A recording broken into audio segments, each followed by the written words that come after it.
What's good, Monster Nation?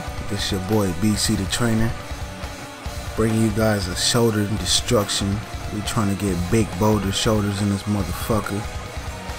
You know, me and the Monsters, we switched locations for this particular video, but we're still doing what we do. Different gym, same beast is what we like to say. So just to give y'all a little heads up on what's going on throughout the video, we got some shoulder press we're starting off with. But before we really get into the video, I'm going to tell you guys a little secret. Just listen to what I got to say on the video. Hold on. This the secret to getting big. Lift heavy, motherfuckers. And that pretty much sums it up. So if you guys got any questions on how to get big, eat big, live big, you'll get big.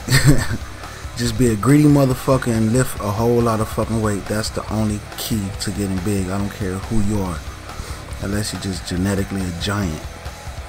But anyway, yeah, we started off with some shoulder press and we worked our way up to 315, I believe it was, and did a drop set for our fifth and final set.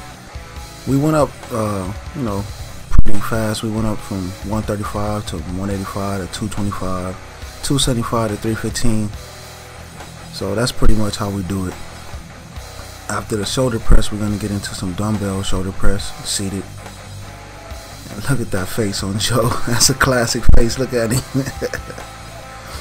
Man, if you haven't did Smith machine shoulder press, you got to try it. The reason being is it kind of isolates the shoulder. It lets you get into the movement without having to use too much balance and lower back. And everybody that does shoulder press heavy know that the lower back is affected if you fucking trying to balance all that weight above you. So as we get into this workout, man, me personally, I like to start off with like my heavy compound movements, or just heavy movements in general in the beginning. My presses, I like to get the presses out the way until I reach a plateau, and then my body starts responding to the workouts, and then I'll switch it up and I'll start doing all my side lateral, front lateral raises first, things of that nature. Sometimes I'll even start off with doing my shrugs at the beginning of the workout, just to switch it up so your body will respond. And all of us pretty much like love shoulder workouts. I don't know, it's one of the smaller upper body muscles, but it's one of the ones that make you look good in your shirts when you step out in the evening, you know, with your little piece. So you gotta have big shoulders, man, and make sure that you're hitting those rear delts, because genetically I think that's every man's flaw. It's hard as fuck to get those rear delts unless your name is Joe Parsi. Like I said earlier, God showed him favoritism when he made him. So, you know, we all have to work hard on the rears, make sure we get those rear delts, man. I'm personally a front dominated delt person. Like, my front delts are bigger than my biceps. So, you know, that's really what makes me a great bench presser.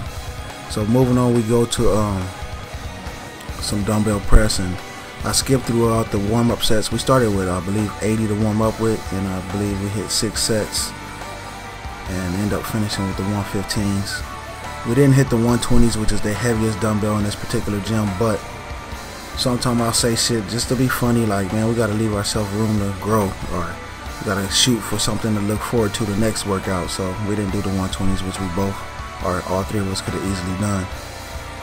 So after the shoulder dumbbell press, I think we're gonna move on to some side lateral raises, and we're gonna hit 6 sets of the side lateral raises. 6 or 7 sets. We start off with the 30, and we're gonna do sets of 20. So we basically got the heavy movements out the way. Now we need to get some volume training, and as you can see, after Monte's set right here, you'll see us doing the side laterals. I skipped through the you know, the warm-up sets as usual, so we don't have a 20-minute fucking long video. Look like I'm trying to catch flight right there. So yeah, we all got different styles to do these side lateral raises, man, but that's one of those exercises where I say, hey, go with comfort. If you can tap into the muscle and you can feel that shit working on the side lats, I mean side laterals or shoulders, whatever the fuck you want to call it, just go ahead and do it your way, man. I don't criticize anybody for doing it the way they like to do it. I teach a correct form, but then I always tell people you gotta find a technique and style that fits your particular way of working out. So whatever's comfortable to you, go ahead and do it. So I think we finished with the 50s. We started with the 30s. Yeah, we worked our way up to the 50s. We went up by 5 pounds each set. 20 reps a set. Try that shit, man. Let's go set fire to your fucking shoulders. My boy Joe is a fucking monster. Sometimes we'll go up to 90, maybe 100-pound dumbbells, and he's still repping out 20 reps on the side laterals. So, you know, Monte got what I like to call the bird style when it comes to his side lateral raises. He keeps his elbows in. He keeps his elbows bent more than most people. And you can really see him tapping into that side lateral. So it works for him, man. You just gotta, with every exercise, you gotta find out what the fuck works for you. What gets that muscle-mind connection. Because if you're trying to imitate somebody else's style and just be super politically correct, you're not gonna ever tap into your muscle in this unless you're just like a carbon copy of that person you're trying to imitate. Find out what works for you and then utilize that technique. I never teach people bad or horrible form, but I mean, it's a bunch of exercises that I don't do politically correct, but it is what it is. So moving on, man, enough of the form police and shit. Yeah, we moved into some superset and upright rows with some front lateral raises using dumbbells and the curl bar.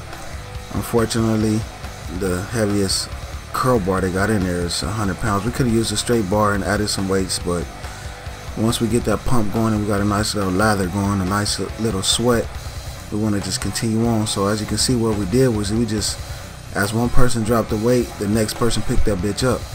Now, a lot of people have the misunderstanding that working out in groups don't work, but when you work out like this and you keep it going, and you keep a rhythm flying, you can get a great pump and a great workout. I've worked out in groups as big as 8 people.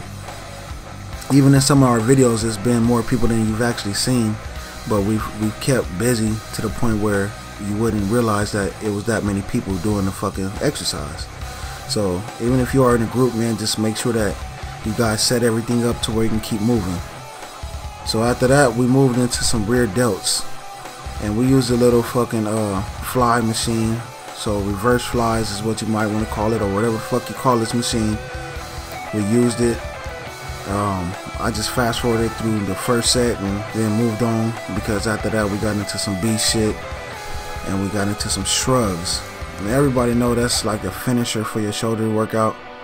It definitely is for us. And what we like to do, we'll alternate either dumbbells or straight bar shrugs. So today we're doing straight bar, and we're coming off the rack with it. No Smith machine shrugs. Smith machine shrugs, they work as well, but I don't know, I get a better pump when I just use the regular bar. So we start off with 2 plates, 225. That's 225 pounds. That's the warm up, and then we'll work our way up until we can't go anymore. Today we got up to 8 plates. I've got up to as much as 9 plates, I believe, on the Smith machine. So free weight, I think that's the heaviest shrug I've ever done.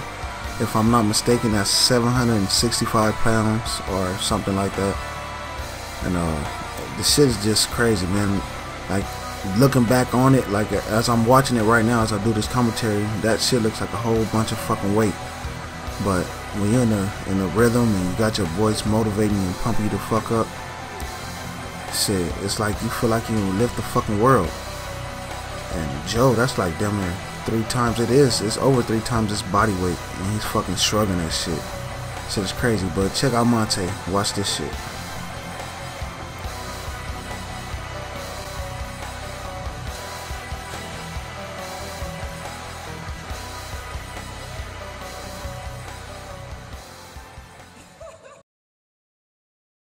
That's what happens when you're fucking monsters. Monster style, baby. Damn. Hell yeah. That's what happens when you're beyond alpha.